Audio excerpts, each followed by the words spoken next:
Hi, good morning. Morning. So today we spent the day at some of your locations that you do with Urban Dirt Company. And I guess if you haven't totally listened to us for a while, Piper is our farmer in residence at Bootstrap Farmers. She's the one that answers the phone tech line That's kind right. of thing. But you also have your own company called Urban Dirt Company. I do. Why don't you give us the 2-minute spiel on what all you guys do? So Urban Dirt builds edible gardens for restaurants, corporate campuses, and residents. We do what normal landscapers do, we do with edible gardens. And so for us, as you well know, we field a lot of calls about a lot of people just getting into farming. The passion is for sure there, but they may not have land to build on, or they may not be in a point of life where they're going to fully commit to leaving their job, or they don't know what they're going to do yet. That's right. To me, this is a very safe spot to kind of test those grounds to see, before I buy land, I'm going to use somebody else's small property, or like you've done at your house, where you have pretty much a full-on demonstration garden. Yep. And you actually get to see that stuff year-round, season to season. Right. I think it's one of the very dangerous things about getting into farming, especially small scale. A lot of times is it's easy to get jazzed up in the spring, and it's easy to get super pumped whenever That's right. the seed when it looks good. Get there. Yeah. And then, oh shit, it's summer and it's super hot, or it's nonstop raining, and now, like this time of year. What grows this time of year, what grows, If you have 3 or 4 seasons, you have to be able to recognize when to change those seasons. In Texas, we have literally 4 seasons. So we have to plan ahead 4 times a year, where we have to think about what we're going to plant, succession plant. With the garden, it's a small box, so you have opportunity for mistakes, sort of on a much smaller scale than farming, of course, but you just pull out the 4x8 box and you plant something else. It's no big deal. On an acre or 5 acres or in a large greenhouse, you're spending a lot of resources to get that information. And in a small garden, even if you have 1 bed or 9 beds, it's easy to pivot if you make a mistake. Yeah. So before I want to get into the service point aspect of what's going on here, where you can have a farm without actually owning a farm, but you can take care of, like you do, many farms throughout your area or wherever you're going to be, actually for other people. So how did you get started, like at your house? Now it's a demonstration garden, but before it was very much you kind of getting your feet under it. And this is how I like, and this is what works and what doesn't work. So let's start at the very beginning. If somebody was listening to this and goes, yeah, I don't want to spend X amount of hundreds or tens of thousands of dollars to buy land, where do I even begin? And sure. Right now, backyard. Yeah, start in your back or your front yard. We built raised bed gardens in our front yard and our backyard because we're in an urban setting in a downtown area where we have lots of mature trees. So we needed to do both so that we would have access to shade and to sun, depending on what season it is. In a traditional farming role, you have a field, it's all sun. And in the urban setting, you have large mature trees or buildings or your next door neighbor with a 2-story house. So we had to experiment with what we could grow in different areas during different seasons. And like I said, we have 4 seasons, so we have an extended hot summer. Well, there's only a certain amount of edible crops that will grow in an extremely hot environment. They're not super exciting. Okra's not that exciting, but it grows well. Okay, great. Let's get into the fall. What can we grow in the fall? Well, fall in Texas is a great time to trial things out in small beds because it's leafy greens and it's stuff that grows really quickly. So if you do make a mistake or you don't like it or your client doesn't like it, you pull it out. And in 21 days, you have lettuce. Come here, kitty cat. He wants to go outside. Every interview we've ever done has a kitty cat in the background somewhere, it seems. This is the cat house. So, look, we've been friends, I don't know how long now. It seems almost like forever. 5 years now, I think. Right now, like, number one, you've had a huge uptick in business this year. And it seems like you've kind of found a good niche between corporate campuses, working with chef's gardens, and then some residential work for upper end type gardens. Let's cut each one of those in half. Okay. Or let's cut each one of those up a little bit. I think a lot of people would. Well, I mean, we've worked so long together. I've always been able to kind of be a sounding board for you Yes. from my landscape days and for what we were having to work with That's as far right. as my clients were concerned. So I mean, for me, that would be a natural extension. So Yep. So let's start there. Let's start Okay. with the homeowners. So the homeowners is where we started. I started by myself, basically with a truck and a couple wholesale accounts that I had scrapped together to deliver soil and to build gardens. The homeowner business was excellent in my area because I had a clientele that could afford and would wanted to purchase what I was selling. So it doesn't work in every area. You may not have the kind of clientele that wants to pay for this amenity, but I did, and it was a great way to get into the market. What happened next is I was able to meet a handful of chefs, and actually my relationship with other farmers and other growers, and just being in that environment, I met people that I wouldn't have met if I was just a traditional landscaper.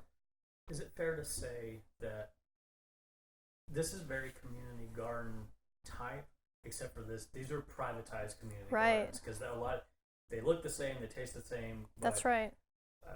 We were talking off camera a little bit. It's without all that bureaucracy of Yeah. dealing with a bunch of people, just working for somebody that, again, our clients or your clients are coming into this for the same reason farmers are. Some are doing it sustainable. Right. Some want the food. Some want a better landscape. Some want to talk. Everybody comes Sure. into all this for different reasons, and like I said, it just seems like here recently, this is a market you've been pounding for a long time. I have. It seems like it's been an overnight success this year, but it's been 5 years that I've been doing this. And I started out with homeowners and meeting chefs because I was related to, the farmers. I learned how to work with chefs. Well, that led to a couple of restaurant gardens, which then really gave me the exposure and the experience and the people skills to deal with corporate campuses. So then when you get to the corporate campus level, you're dealing with an entire, layer and layer and layer of decision makers, and that's different than a homeowner. A homeowner is one person, a couple or a family that's making a decision. Yes, they're going to hire you or they're not going to hire you. Just like they hire a pool cleaner or a landscaper, you are a service provider. You happen to be an expert in growing, which makes you a mini farmer. So you take that mini farmer skills, those growing skills, and you expand those basically, and you build more gardens, and you go to a restaurant.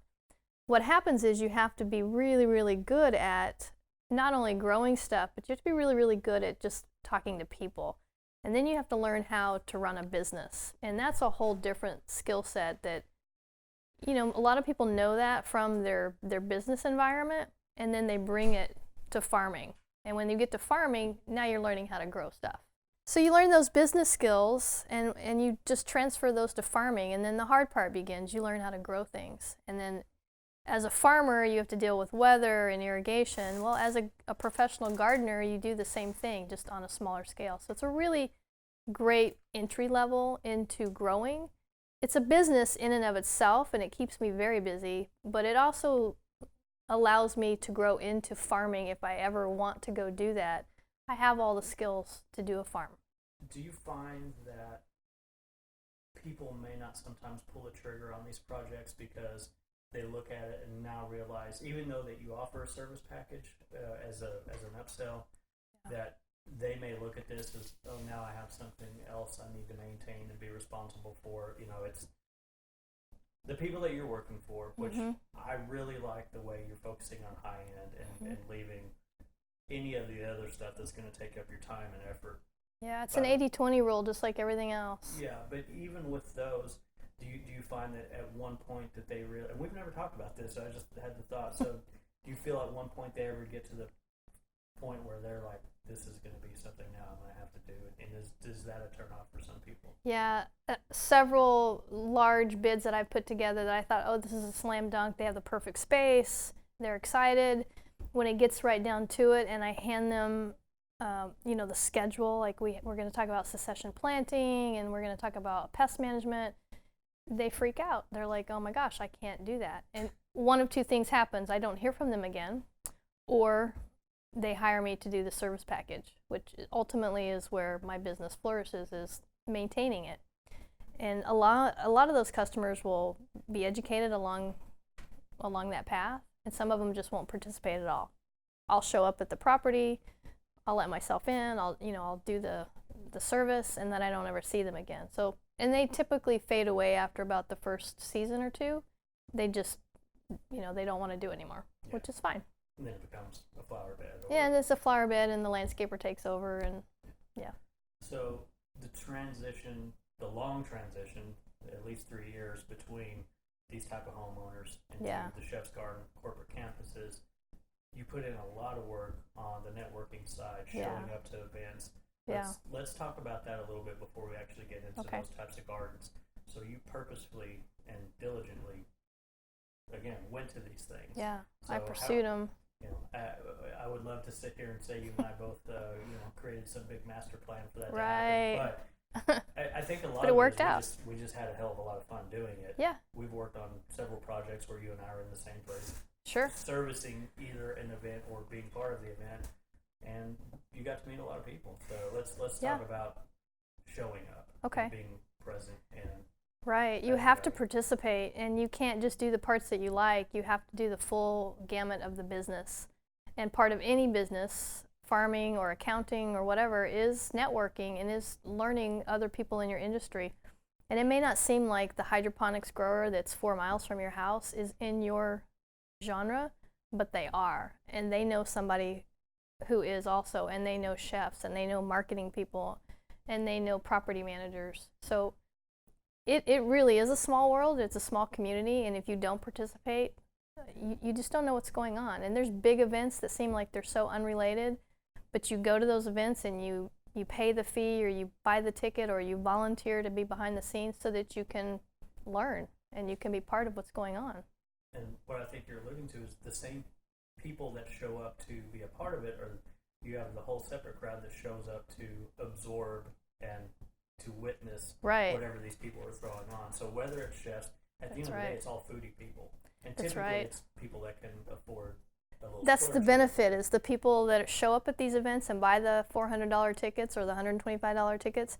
Those are my clients, and it's so the people that know how to get shit done. Right, and so they're the ones I want to talk to anyway. So while I get to meet a chef or I get to meet a farmer, I also get to meet the person who purchased the ticket. And you show up and you're polite and you're friendly, even though you're behind the scenes. You're still part of the event, and you still need to, look them in the eye and shake their hand and speak clearly, as well as grow great plants. You need to do both sides. Or you need to try. You need to practice. You don't have to do it. You need to, you need to try to do those. Because if you go to a farmer's market to sell your beautiful plants, you have to talk to people. And that's sometimes the hardest part for farmers, growers. What was one part of the business early on that you feel like you've really flourished by going to these events? I think the biggest, so the networking piece is a broad topic, but very specifically, maybe it all stemmed from chefs, because from chefs then you meet restaurant owners, and from restaurant owners then you meet property managers or campus property. I mean, the line just keeps going up. Chefs they're great. They're the center of attention. They'll shake your hand, they'll walk you around, they'll introduce you to people. They introduce you to people that you don't know who they are. You just shake their hand, and the next thing you know, well, hey, they're the vice president of so-and-so property management, and they've got 6 buildings in Dallas, and they want rooftop gardens. So part of being a part of a network and adding positive value is why they introduced you. They wouldn't have introduced you if you showed up and just constantly take. Right. You have to show up, not be super annoying, maintain positivity throughout the thing. Be helpful. You were a part of, rather than a leech on the community. Right. And now, after putting your time and people were able to see and vet and associate you with other networks and just get to know you as a person, what drives you, and figure out what languages everybody speaks. Now that's a big one. Now they absorb you into their own personal network, and that's where all this is happening. And that's a big thing, because I did a lot of things that didn't strictly relate to my business. I mean, I did a lot of camera work, for instance, for your media company, that's not what I do for a living, but it helped out you. I met tons of people just by hanging out with you, carrying your second camera. I worked at Jeff's farm for a season. I mean, I don't want to be a hydroponics grower or farmer, but the people and the experience that I got from working for him is enormously helpful. You volunteer for chefs for farmers, and you work the food table. So what? The amount of people that you meet just being in that environment, literally waiting tables, it doesn't matter. You're still in the environment. You're still learning that information and participating. Pretty soon that comes back to you. We talk all the time about how much fun it is. I mean, yeah, you're behind the scenes. You're the one who's hanging out after the party with the band. It's super cool. And my golden rule is there's always the after party. There's always an after party. That's where you make the most contacts, is in the after party. That's a big thing though, Nick. I don't know how to pull that out anymore, but it's a really big thing to do the grunt work. Go ahead and do the grunt work. Get involved. Your time is coming. Say more about that. So if you're gonna pull up good sound bites, I'm just gonna leave them right in on, and keep on going. I mean, what? You have to do the grunt work. You have to be willing to schlep around a little bit. I mean, there's lots of people with college educations that are deciding to change careers because they're bored and they're not fulfilled. And then there's the same caliber of education and people that are just coming up through the ranks, that are just working their way through hands-on. And we're both ending up in the same spot. We're both ending up running our small farming businesses or working on farms. We're doing the same thing. And there's a quality that you get when you actually have to get your hands dirty. And there's a quality that you get when you stick your hands in the soil, or you plant seeds in hydroponics, or you stand in front of a crowd and teach how to build a garden box class. Those things are all senior level life learning classes, and you have to do the work to be successful. So you did the work, you got in the right places, met some of the right people. Let's talk about your first chef's garden, right? Which was at a corporate campus, right? And let's just dive into that. Okay.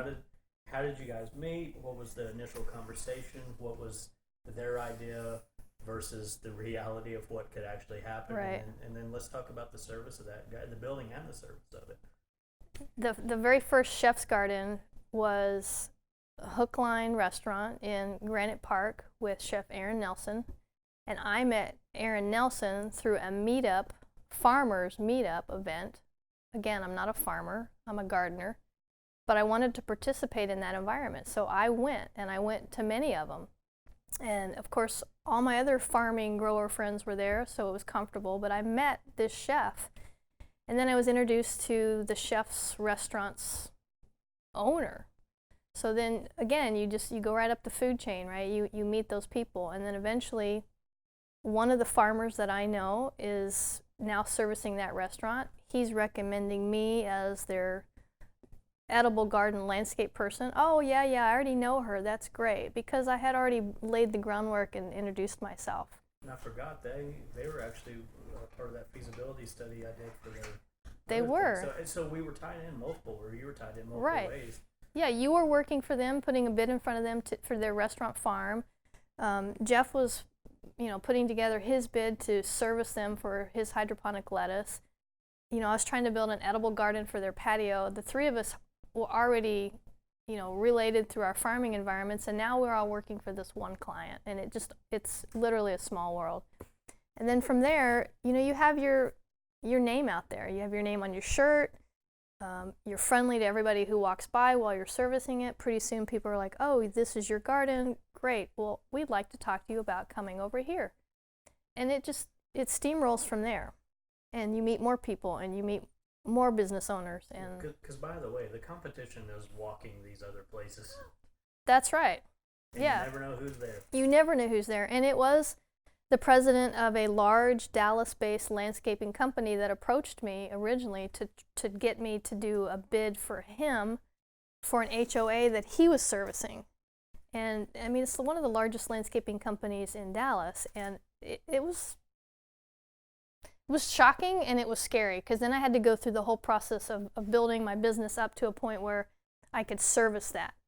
And I didn't get that job because the HOA decided they didn't want an edible garden, but the exercise of going through that bidding process for a large landscaping company was all based on doing that first chef's garden, which was all based on those initial farm-related relationships that I spent a year hanging out with, right? And eating and having a beer or whatever. That's how I got there. And from that, I got a corporate campus. And I knew how to bid that corporate campus because of that experience. And it really was just a perfectly laid out path. And I didn't know that it was coming. But every step of it was a new piece of information that gave me the confidence and the credibility and the knowledge base to put a bid together for a large corporate campus, which is now my bread and butter. It's one of the largest accounts I have now. This is my garden at Legacy Central. This is the Samsung Peloton campus. This property is managed and owned by Regent Properties. And this is LC Kitchen. This is Chef Vijay Sadhu. Hi. He's the executive chef for LC Kitchen. He works for Bon Appetit Food Services. They're basically the food hall vendor for this campus. We built this garden for Regent Properties for the benefit of Chef and his kitchen. And we've had it here since June of this year, and it looks fantastic. Chef, can you just tell us a little bit what you do when you come out here? Oh my God. I don't know where to start with, but thank you so much. Whenever I come in the morning, the first thing is I go and pick my herbs. That's my main thing. Yeah. The way you created the whole thing is really out of this world, and this is what I've been expecting, and you did it. And it's beneficial to the kitchen. Oh, absolutely, and absolutely. Right We use mint from here, basil from here, and then the radish, and also the kale, which you can see right down the other side. Pretty much all kinds of herbs, and she helps me in my day-to-day operation, and she planned what I need, and that's great. Yeah, we talk about what can grow here and what you can use in your recipe. So yes. And it's also been fun. You're working for the fall one, right? Yes, we're putting the fall garden in. So. Thank you. Well, we appreciate your help, and Thanks. we're happy to be here. Yep. Bye-bye. So the concept was to build a corporate campus garden that's attached to a kitchen. So the campus is a perfect example of corporate offices surrounding a food hall. And these exist all over the country. So what we did was we just put in a garden that we thought we could grow enough food so the kitchen could use it for taste testing. We don't supply the full amount of basil to the kitchen.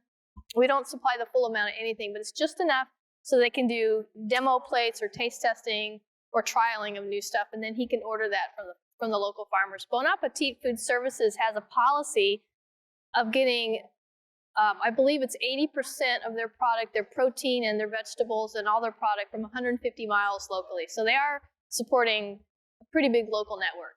So there's 9 beds here. The 2 in the front are galvanized tanks. So this was a design element that the campus really wanted. They wanted the look of it. So we put the galvanized tanks in. But the green boxes, those are recycled concrete. They're from durable green beds, and they come in panels, and you put them together. They're very heavy. They're going to last 35 years. They don't rot. They're made out of recycled concrete and wood chip panels. It's a big machine that presses them and builds panels. They build buildings out of it occasionally. So edible gardens as an amenity is a fantastic idea for corporate campuses. And the demographic that's typically in a corporate campus, they're usually apartment dwellers, first-time homeowners, and corporate executives. Everybody there has an interest in gardening. The interest in edible gardening continues to rise. You just have to Google that term and you'll get enormous referrals for that. So as a corporate campus, you're always looking for an interesting amenity, not only to draw customers there, but to draw clients and vendors and leasers. So the reason Regent Properties picked this amenity was because they felt like it was unique enough that the people who are going to lease the space here would think it was interesting. They have a fitness center, they have an outdoor kitchen, they have a restaurant, but they wanted something green and they wanted something different. So they picked edible kitchens, so they picked edible gardens. They wanted something different, so they picked edible gardens. When we were first asked to build the edible garden, I of course was totally on board. We had a few stakeholders we had to convince, so the price point was hard to get over. But once we had the garden in for a few months, we had a lot of feedback from the people on campus. The feedback's really what gave us the positive push we needed to convince the final stakeholders to continue to pay the bills. The reason a corporate campus is going to look for an edible garden is because it's interesting, unique, and it's specific to that region. If you're interested in an unusual amenity for your campus, you can go through the standard list: fitness center, swimming pool, daycare, volleyball court. But an edible garden is something that's very interesting. It's cost effective. It's not nearly as expensive as putting in a pool. And everybody who walks by here stops and talks to me about gardening. So it's a great way to interact with the people on campus. Having an edible garden on a corporate campus, specifically a corporate campus that has a food hall or a restaurant, is an interesting tie-in. So the property manager likes to tie everybody together. With the kitchen here on staff, with the kitchen here on the campus, it's easy for us to tie in local growing to a restaurant that's promoting local food. Bon Appetit's Food Services has a program where they're committed to buying local, a certain percentage of their product from 150 miles. We're 30 steps from this kitchen. This is a huge promotional opportunity, not only for the campus and the property management, but also for the Bon Appetit restaurant, LC Kitchen. They can say that they're buying and they're getting and they're growing a percentage of their own product 30 feet from their kitchen. The benefit to the tenants and to the property manager is that this garden is front and center. This garden is the first thing you see when you come to the restaurant or when you make a visit to the corporate office. This is a conversation piece. We have many, many conversations with tenants, with people visiting the restaurant, and just media and just visitors in general who want to see what's going on. That brings attention to this campus, which helps the property manager help the tenants rent space. So let's talk about that bidding process, because that's something you and I spent a lot of time on, and then you pretty much, I quit hearing from you because you had it figured out. So let's talk about what's it like, and this is either from you or from a farmer who is building infrastructure, or right. is maybe having to deal with the supply line. We're talking about packaging, packages, logistics. You have to buy stuff from other vendors. Right. You need trays, you need seeds, you need packaging material. You need plants, you need lights, labels. So how did you go about vetting these people? How did you decide on which ones to use, which ones to not? Well, you use your network and you go back to those people and you say, okay, you've already done this. Don't reinvent the wheel. Just go back and ask those questions. Where do you get your packaging from? Where do you print your labels? I happen to know a guy who was in landscaping, who turned video filmer. And you gave me a ton of information. You gave me a lot of insight information. You didn't just hand it to me. You didn't make me work hard for it, but you bantered with me and asked me, what are you going to do with it? How are you going to present it? You didn't just say, oh, I charge whatever. And then, because our markets were different. Right, our markets were different, but also I think that you didn't just want to hand me the answer. You wanted me to learn from it. And I do the same thing now. I don't just answer it. I want to ask, well, what are you going to use it for? What are you doing? Tell me the situation, so that I'm giving good information, but so that they're also having to think through it. And I think thinking through that process was way more helpful than you just saying, yeah, just mark it up 30%. Well, I think one of my major concerns in the beginning with you was I always had a labor force. Right. And you didn't. And I didn't have any labor. You were having to haul pretty heavy stuff through like weird tight quarters and upstairs and stuff like that. Was a big concern of mine. So yep. It's a different farm. And also we were using some of the same vendors I was using in my landscape company, but like, where is this going? Like, I knew I could send you to one versus the other, depending on what the job was. So you wouldn't have to haul stuff around so much. Sure, you got to figure out where all the vendors are. Dallas is a big city, and depending on who you say yes to do a job for, you have to figure out where your soil's coming from. And it may not come from the same time every place, because that might be 40 miles from the next city. You and I are an hour and a half apart, so I couldn't use some of your vendors. It didn't make sense. Well, and then, there's a dozen vendors that collectively we've used, and you find out which ones do what the best. That's right. So you and I are talking about ornamentals and starter plants, right? Whether that's a plug, whether that's a local nursery, or right. whatever. But I want people listening to this let's talk about seeds for a second. Right. If somebody's listening to this going, how do I pick a seed vendor? Right. What does the different ones actually specialize in? Not everybody carries everything. Like Baker Creek, they do open pollination heirloom. That's their specialty. Right. They have a huge catalog. It's a great resource. Yes. Then I feel, and listen, I had a huge Baker Creek selection at my retail nursery, but for my farming, I only used Johnny's because they were kind of set up to handle the market garden. The market, the volume, and the germination rates are much higher because you have, you're talking about farming. I did the same thing. We don't do a lot of heirlooms because I need high productivity. I need certain plants to do well in small environments, small 4x8 beds. I don't have rows and rows and rows of okra.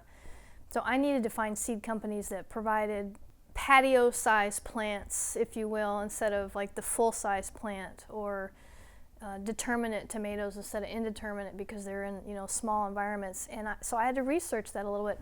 I went with Johnny's seeds as well because their germination rates were higher and they had a better variety from market gardening. And there's a couple others that I like specific seeds for. There's specific peppers that are patio peppers that I like.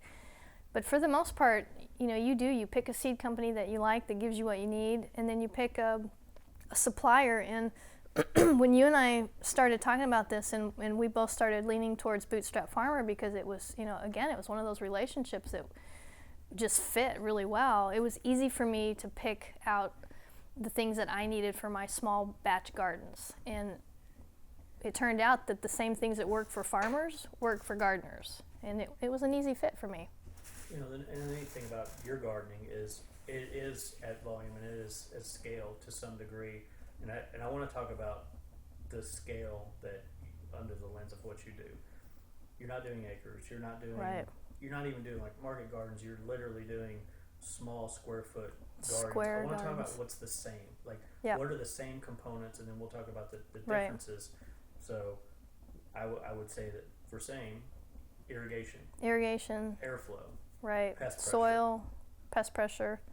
Yeah, all those same products work for me that work for farmers. I buy them in smaller quantities. I now buy in larger quantities because I have multiple small beds, and that's a scalability that I had to get used to. I used to just buy a couple flats of plants or flowers or kale or something, and now I buy, the truck's delivering to my driveway this week because now I have dozens of beds to plant. So that's a little bit the same, but and you soil. Still start some of your own. And we still have a greenhouse in the backyard. We still start a lot of our own seeds. We grow our own microgreens for our own purposes. And, we have lights, greenhouse, lights, HVAC. We have all that stuff. That's very same as a farmer. Soil, pest pressure, and seeds are probably the three biggest overlaps for a market gardener or for a small batch gardener and a farmer. And I have these conversations with other growers, with Megan and Jeff at Profound. I talk to Megan all the time about what lettuce varieties is she growing because she's in my climate. A lot of that stuff transfers to my gardens. I talk to the flower growers because I want to know what edible flowers they're growing because I can put edible flowers in a chef's garden and they flip out over it. They think that's the greatest thing ever. They think I'm diverse and it's a pansy. But it works, right? And that's another thing. You have to think, you have a garden that's full of squash and tomatoes and kale and lettuce, but it's an edible chef's garden. So having a relationship with a chef gives you a little bit more insight as to what they're going to use. It gives you more creativity and more ideas. So now we put edible flowers in the garden together with the kale. I believe one of the reasons that the property management chose to work with Urban Dirt, two reasons really. We're local and we know what grows and what works in our area. The second reason is this is a really unique industry and there's not a lot of people who are doing gardening as a business or growing professionally edible crops for anything outside of farming, these are all edible crops. They all need to be maintained a little bit different than ornamentals. I don't believe they could have hired just any old landscaping company to do edibles. That's what makes us unique. Another thing that makes us unique is that we think about the big picture. We think about all the stakeholders, the advertising, the PR, the maintenance, all the pieces that a landscape company typically doesn't need to worry about. One of those things is that we want to interact with the people who walk through the garden. We want to be able to interact with the clients that have offices on this campus. And one of the ways we did that is we created the garden labels with the QR code. The QR code allows us to share digitally any information the garden has.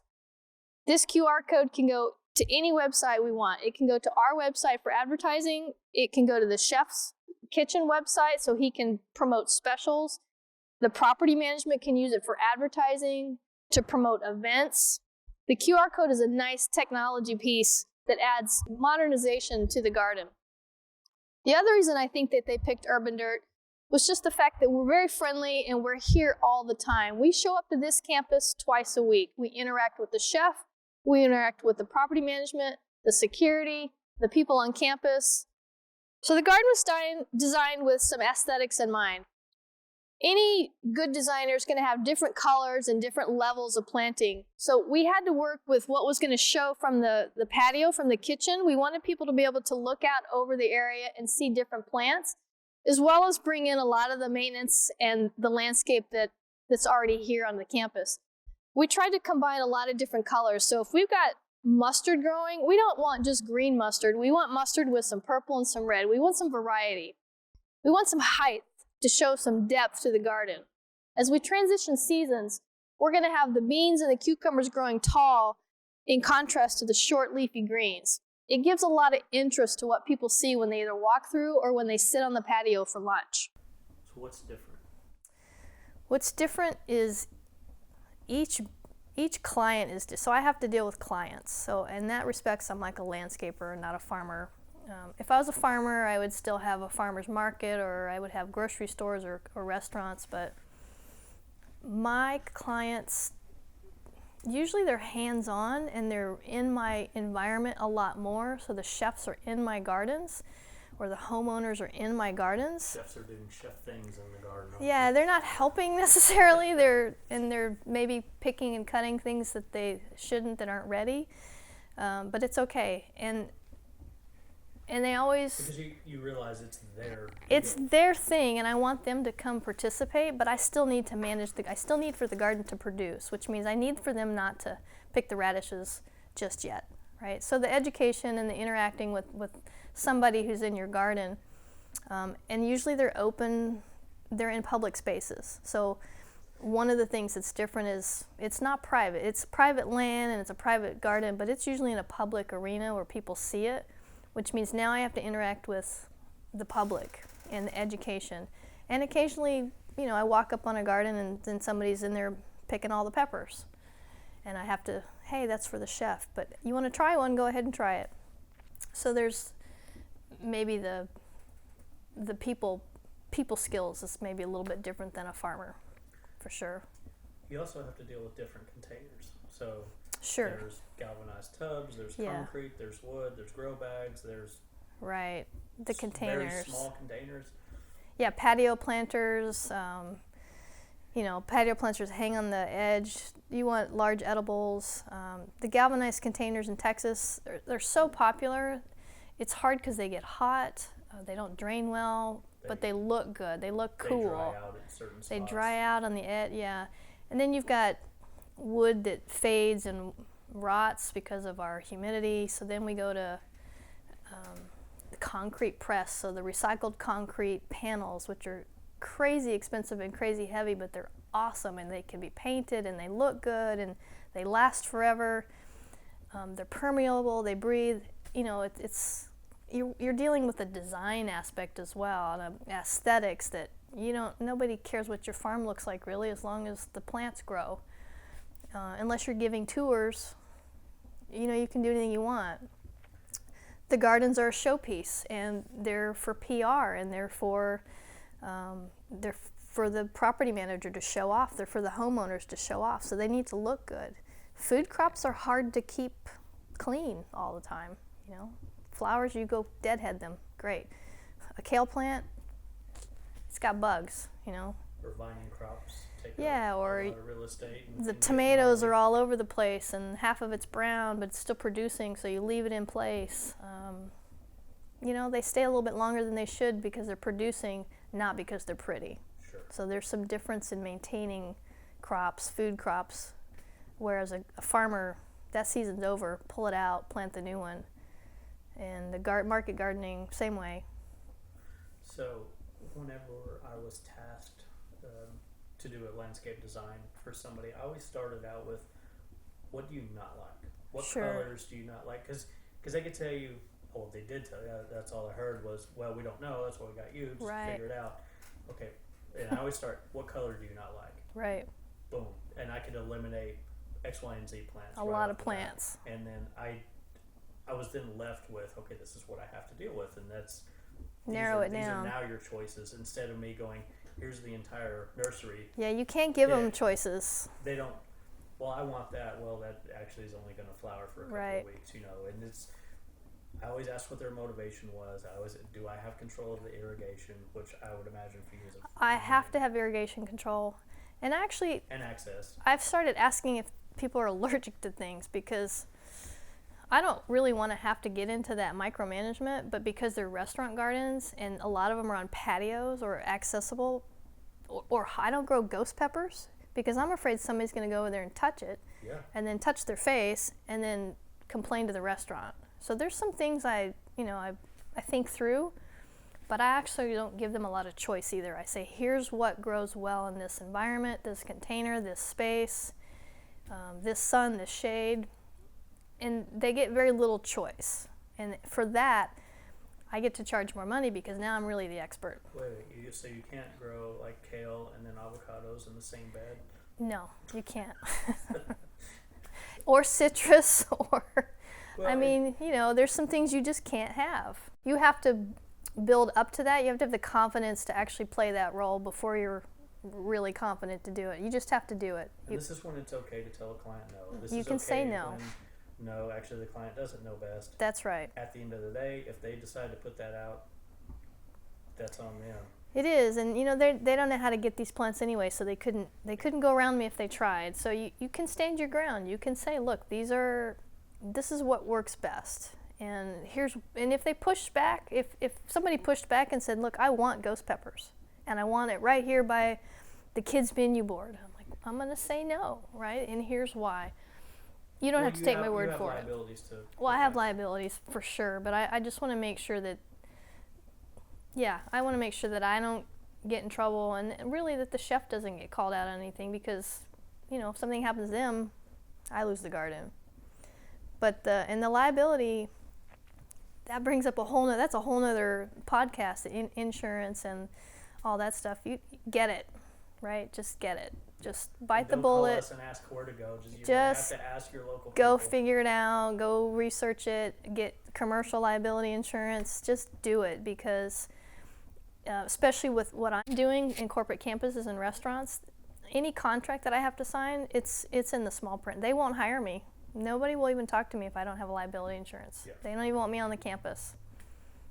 No questions asked. If my car is branded, my truck is branded, automatically commercial liability insurance. Makes no difference if it's just my daily driver. Makes no difference. So we talked about the residential aspect. We talked about the chef garden aspect. Let's get into the corporate campus, where your client at least initially starts out as the developer who has to put people in spaces Right. that are for sale. So you are now lumped into an amenity program. Yep, a vendor. To either enhance the grounds, to be a part of something, to help Right. with the PR, or to be a reason for people to want to rent and something for their employees to enjoy, whether that's Right. an on-campus restaurant or an exercise facility or this aspect. Let's talk about Okay. that. So initially, so earlier today, we visited the Samsung campus, Right. and it's a very new property. This was part of their plan from Yep. day one. It was. You guys have been working on this a long time. There were sketches drawn. Yeah, lots of sketches. Yeah, so let's talk about your first point of contact. Okay. So the first point of contact for this garden, so it's a 9-bed, it's a very large 9-bed garden at literally a corporate office campus. It's a Samsung Peloton campus.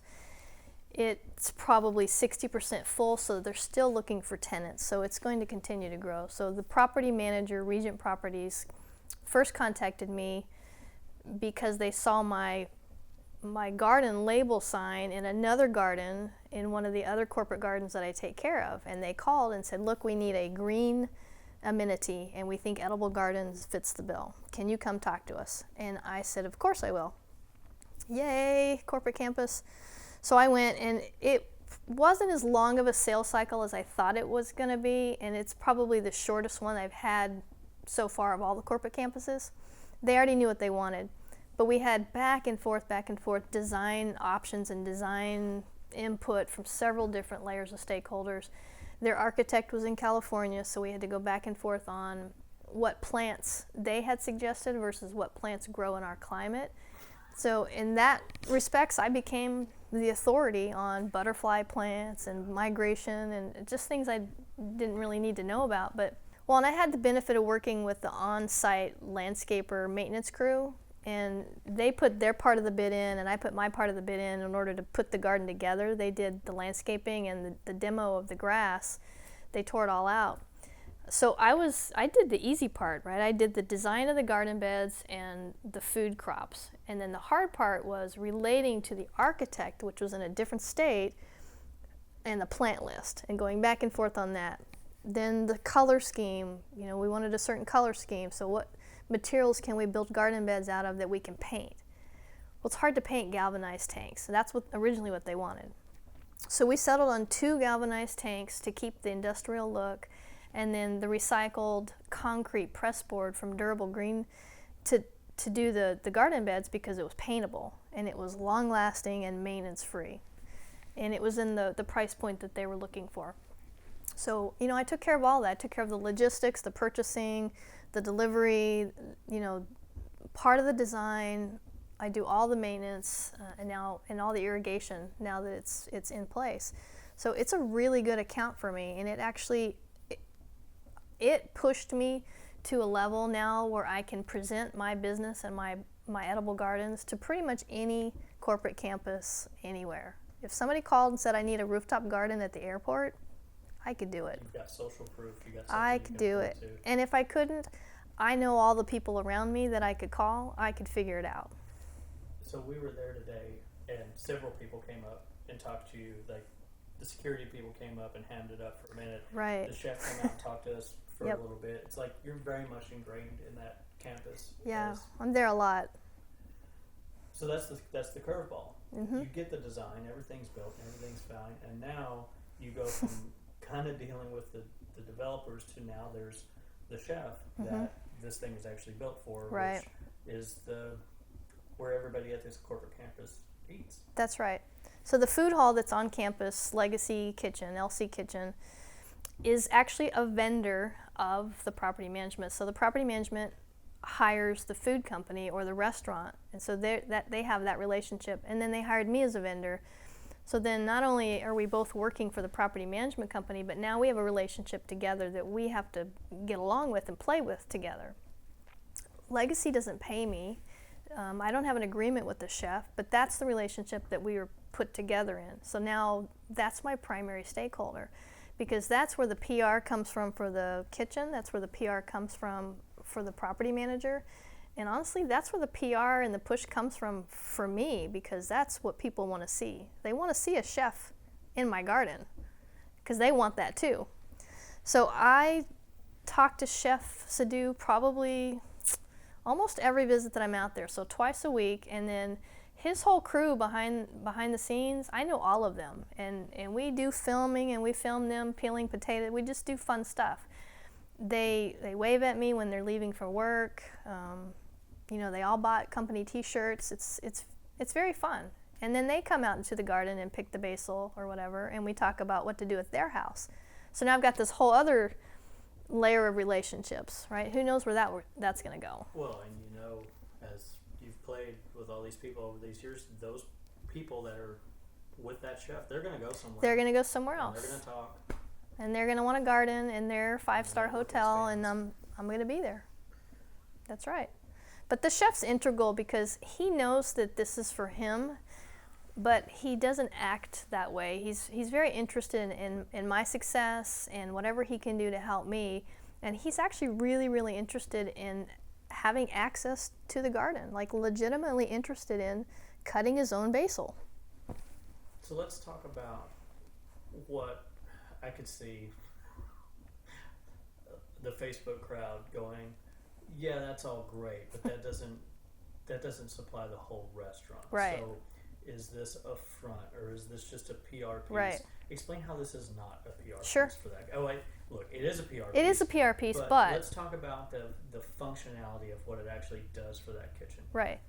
So the functionality for the kitchen is he has access to 9 garden beds that have mostly, well, it's all seasonal, of course, but lots of herbs. So the chef and his team can go out there and they can do test menu and menu prep until their heart's desire for special events. We do Friday with the chef once a month. They do, the chef goes out and sets up the outdoor kitchen and they invite the whole campus. So the property management organizes it, they put it in the newsletter. I roll out my mobile herb garden and the chef and I interact. So those people are seeing that interaction, so it draws them to stay on campus and to participate. For me, it gives me an opportunity to talk about gardens at people's houses. For the chef, he's building a clientele for his restaurant, and the property management is just gaining bukus of kudos for having a great amenity. But what the kitchen... I want to stop you real quick. Yeah. And just to be clear, this is not something they hired you to do. No, this is you back to doing what you originally started This is doing, just building the showing relationship, up, right? adding value to them, and if you ever need a reference, They are going to sign off on the dotted line, no question asked. Yeah, and I have gotten referrals. The property management has already sent me email introductions to several other properties. You know, those bids are in process. That was... And does one of these property management companies just have one property? Oh no, Region has 4 properties just in Dallas and, you know, all over the country. And Bon Appetit Food Services, which is where the restaurant, who manages the restaurant, Bon Appetit Food Services is all over the country. And their commitment with their chefs is to buy local within 150 miles. So each of those restaurants has the same mentality that we're promoting on campus. So, you know, there's a lot of PR, that's going on here, but the reality is that we're teaching people about this is what a basil plant looks like when it's 3 weeks old. This is what it tastes like 30 feet away when you put it on your pesto. And you know, you're interacting with these people about food. The reason I keep hammering on this so hard is because I just desperately want people to understand how long this takes. A long time. You can't show up once Right. and then bitch that it didn't work. No, it's taken me. We're going on 5 years, and I am friends, you know, Instagram and Facebook friends with several other business owners that are similar to mine in other parts of the country, and there's a little bit of a undercurrent of this business kind of taking off in other parts of the country. But we're all 4 to 5 years old, so and each of us have shared stories about how we started, and loading our pickup trucks with soil and then literally shoveling the soil and then coming back that night to set the irrigation. And, you know, it's been a long road. Getting a corporate campus is not the pinnacle. There's way more bigger projects that are going to be interesting, but it took me 4 years to get a corporate campus, which required me to get insurance, which required me to make more money. So it's a business, but it took a lot of dirty hands digging in the dirt to get it, for sure.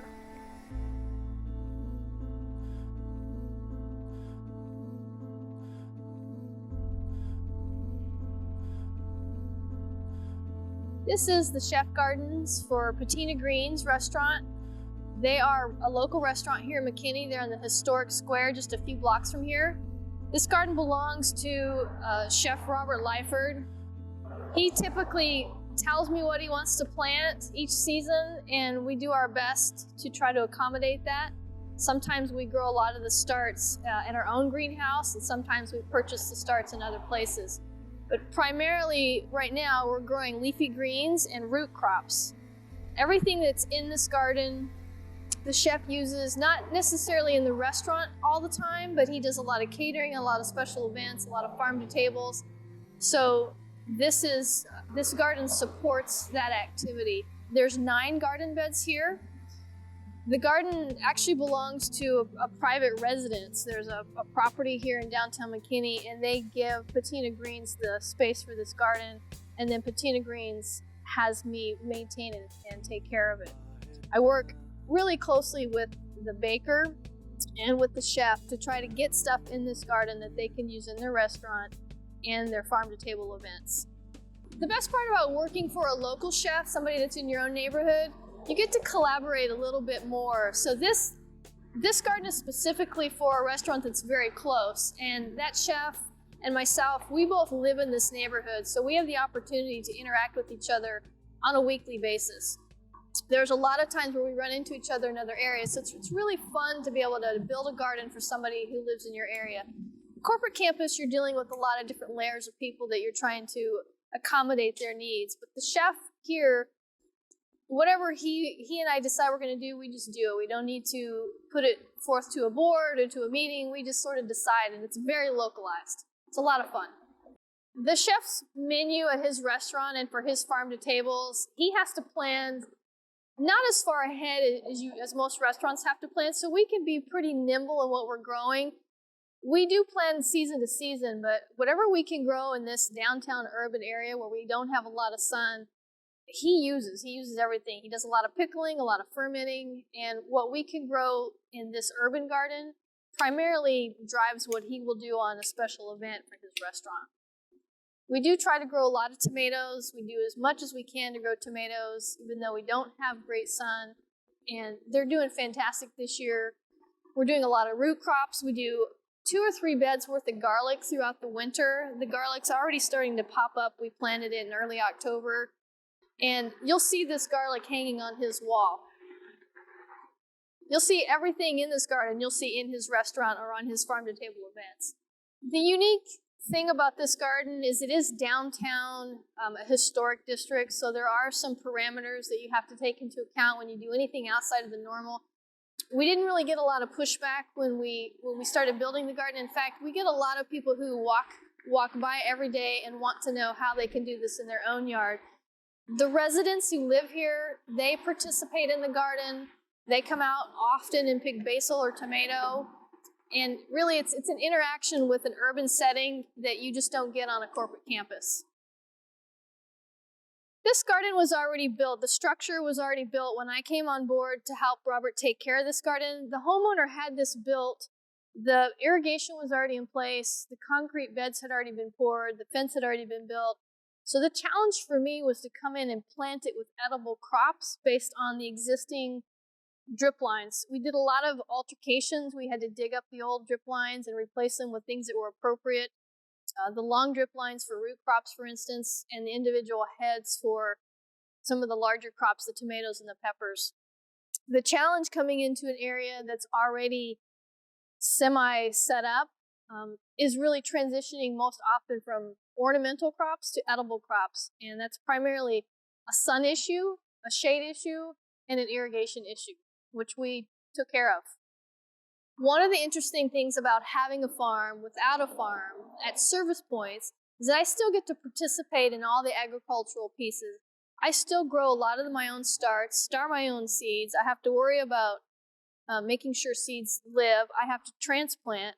I still get to work with chefs. I'm still highly involved with all the local stakeholders, the neighbors, the traffic, the chefs, the homeowners, and I actually buy a lot of my seed starts too, so I deal with nurseries and other growers and other people growing for me. So my service point are garden beds, which is my farm. Just because I don't have an acre or 5 acres or 10 acres, I have a lot of mini farms. I have garden beds. I treat these the same. I irrigate them the same. I have crop rotation. I have the same pest management practices. I do everything the same as a farmer would do. I do it on a smaller level. I have multiple farms. I have dozens of gardens all over the city. Each of them gives me an opportunity to interact not only with my clients and my chefs, but as a grower. In each garden, I have to participate in that garden specifically to what it needs, whether it's an urban setting with shade or sun, or it's pest management, or it's what will grow in our climate. One of the things I picked up early on, and I wished this was early on in our podcast days. I can't remember who said it, but they said, year one is just you laying the foundation of your. Oh, it was Andrew Medford. Sure. But he basically said, look, the first year of anybody farming, especially he was doing the no-till method. Oh, that's right. It's all just getting your foundations done, and I think your foundation was building up that network of people that actually could afford to my product, to pay for what you needed to have happen, especially in the market that you're in. And I needed to learn things. I needed to learn. We were new to Texas, actually. We haven't lived in Texas forever. We came from a climate that was very different, and things really just grew no matter what. You come to Texas and you have these seasons. So that first year was not only about building a business, but it was literally about learning how to grow in this climate. They're harsh-ass seasons. Yeah, and their soil's terrible, and raised beds was a natural solution. Well, okay, now I have to physically build a bed. Can I do that? Luckily, I have a husband that has a full-time job and pays all the bills and loves to shovel truckloads of soil in his free time. So it worked out really well for me. And now I'm at a point where I still do a lot of the stuff myself, but I'm working on that hiring the first employee thing. Right now I'm in that phase where I'm figuring out, how do I 1099 somebody so I can get help on this project, and how do I bid a project so that I can pay that person and still, pay me. And so there's that business owner learning curve. And that's 4 or 5 years into this. What's something that whenever you're talking to somebody about your business that they always default to? Is it rooftop gardens? Do they all think everybody's growing in fish? I mean, what are you hearing on the ground? Can you come to my child's school and build their garden? That's like the default for everybody. And I'm all for school gardens and community gardens, absolutely. That's not my business. There are people and nonprofits who do that, who have funding for that. But just because I grow gardens and I have one in my front yard, I can't make a living building school gardens. And so that conversation is constant. I think that's one of the big things going on in farming in general is people coming into farming, or people that are in farming motivated by different passions. Sure. I was never overly romantic about my farm. That was very much a component to the companies that I had, and I built it to make money. I didn't build it to save the whales. I didn't build it because I loathed or loved no-till. I just this was what I need to do for great ingredients for what I wanted to do. That's right. So the school gardens, there's multiple memes, the same damn memes going around that, we need more gardens in school. Nobody's debating that. No, we're not debating at all. It's absolutely true. That doesn't necessarily fall on a business for profit. Well, the mechanism and the logistics to get that done are actually more complicated than just building a garden for profit, because you have way more entities to deal with in a school situation. You need so many people to deal with to get that done. And then you've got the problem with summer, and then who's going to take care of it. And I mean, there's a lot of things that go in a school garden. And everybody has a new allergy. And that's the other thing. You're surrounded by children who are susceptible to ghost peppers. But I do believe every school needs a garden. I think they need a garden and a greenhouse before they need a football field. But that's me. But I still don't build them for a living. Yeah, I still can't run a business on that. If I get to a point where I have a passion project, I know enough people now who are interested in that, I could help them do that. I get asked often just for advice. And then I tell the parents, this is what you need to do to get started. And then some of them do it. We're 6 houses from an elementary school, and they've talked to me dozens of times, and they still haven't done it. So I don't know that it would happen if I got involved. So it's just not my thing right now. Or if a teacher would push If it, and a then the teacher goes away, and then it's right, or the parents, if the parents would do it, I'm happy to consult and help.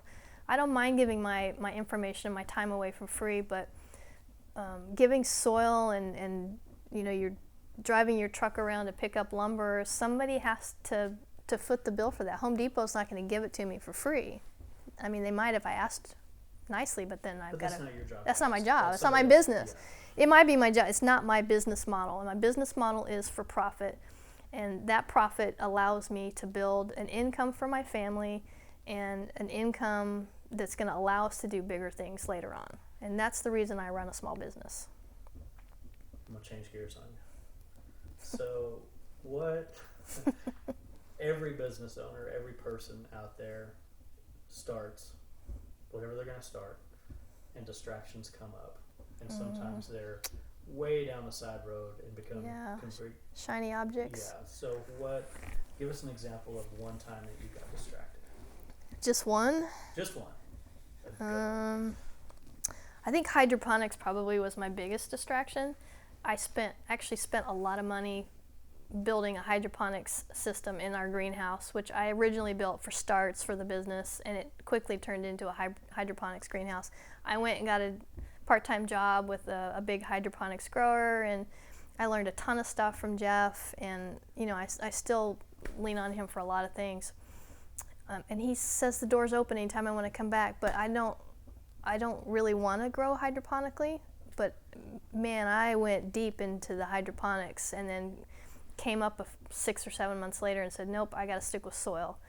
And I don't mind being a jack of all trades, but I needed to focus on the soil gardens and how to make that work. And now that there's some success in that, I can go back to some of the hydroponics piece as a hobby or incorporating into the garden business. I mean, there's an opportunity for home hydroponic kits people are asking about. If I can work that into the garden kit and maintenance piece of it, it'll come back around. So it wasn't a total waste of time, but it did distract me for a good 6 or 7 months. I don't think they ever are a waste of time, because I think especially when you're first starting out, no matter what idea you first start out with, you're still trying to flesh your way through these multiple pivots. Sure. Right now you're servicing 3 very distinct type of clients. Yeah. And you've also worked with and looked at other more distinct and different types of clients, which tells me there's a lot of opportunity there for something like this. This is a replicatable business in a couple different ways. And when I get to that point, I think I already know 2 or 3 people that I could just say, look, here's a business model, take it and run with it. Go to a different city, but here, take it and run with it, I mean, Dallas is a big city. It would work really well, but they're not a waste of time, and those relationships are valuable. But it took me a little bit longer to get to this corporate campus thing because I was still thinking I wanted to be a hydroponics farmer. I was taking Jeff's model and trying to figure out how I could do that. That lifestyle was interesting, and then it wasn't interesting. A minute ago, you mentioned passion project. Yep. Where did that phrase come from? So the passion project is something that Nick Burton taught me. When I took your MAP course and I was part of that program, the online piece, the banter that we had back and forth, the group of people that were on the FaceTime, we all get bombarded with the same thing. We all had a similar story. Yeah, they want me to build a school garden, or yeah, they want me to volunteer at the farmer's market. And you kept saying, well, there's time for your passion project. The MAP program was to help us learn how to start a business. How do you get through the steps of making an income so that you can support yourself? And then come back to that passion project. And I think that focus is important. And through the MAP program, I think a lot of us, I'd learned, I want to do those things, but you're right, it's not the right time for it. And it gave me a framework to say no to those things, partly because it was a program that I could relate to, and partly because you hear other people saying, yeah, it's okay to say no to those for now. So the MAP program was a big help in framing the steps you needed to take to get your business off the ground and get it producing and running, and then you go back to the passion projects. that course is designed to help somebody find that minimum viable product, Right. which you pretty much already had. I had it, but I needed to fine tune it, just like everybody else. And I had a lot of shiny objects. I had homeowners and restaurants and, you know, whoever else. But I needed to break it out and get a few. I needed to get some successes. I needed some wins, right, so that I would have some confidence and some credibility to go to the next customer. And each of those layers built on top of that. And it was fun. It was fun to have you in the program as one of the beta testers, and then to see that even though it may take some time, like another big chapter is promoting your business Right. through contacts in the media, Yeah. which you've done. Oh yeah, I totally took, I totally stole that from you. You and Jeff, I stole all yours and Jeff's moves. Everything you guys did, I just copied. I To called. no detriment to us. To, yeah, to no. And that's the I mean, thing. that was it. And you didn't care, and you knew, and you built those relationships to share anyway. So really, all the newspaper people that you talked to, all the chefs that you talked to, I just went in the back door and said, hey, they knew me because I showed up with you, or I showed up with Jeff and his delivery. They knew me already, and they didn't care that I was there to promote my own business. I leveraged those contacts to get to the next level, and then pretty soon you have your own contacts. It takes a long time. But I used every person I met through my farming network. I went back to all those people. Hey, remember me? I'm Piper. Oh yeah, I have my own business. Oh yeah, I know you. You were here with so-and-so. That's right. And then, you know, the overarching deal with the course is you take that minimum product and you build it up and you test it and tweak it and put it out there. And then from there, we show you how to scale it. That's and right. What have we talked about right now? We've talked about Scaling it. You have residential Right. high-end premier products. You have your bread and butter campus work that you Right. go to, which is also actually two products in one because you have your install. Yeah, you have design, install, and maintenance, and you don't have to do all those. But the design is not my specialty, but it comes with the territory. Install is a no-brainer. You have to be the installer because you have to control all the pieces. The maintenance is your bread and butter. The maintenance is the hard part because it's the continual relationship and the continual beating, but that's what they pay you for, and that's where your monthly income comes from. So those are definitely individual parts, and together they make a really nice paycheck. Well, I think the thing has been the most rewarding for me in this relationship. I'm so glad you just randomly picked up that phone. I totally cold call you, yeah. Yeah, and the fun thing is we've got to work a lot of projects together. We get to work with Bootstrap, and we're still hanging out, just having a good time.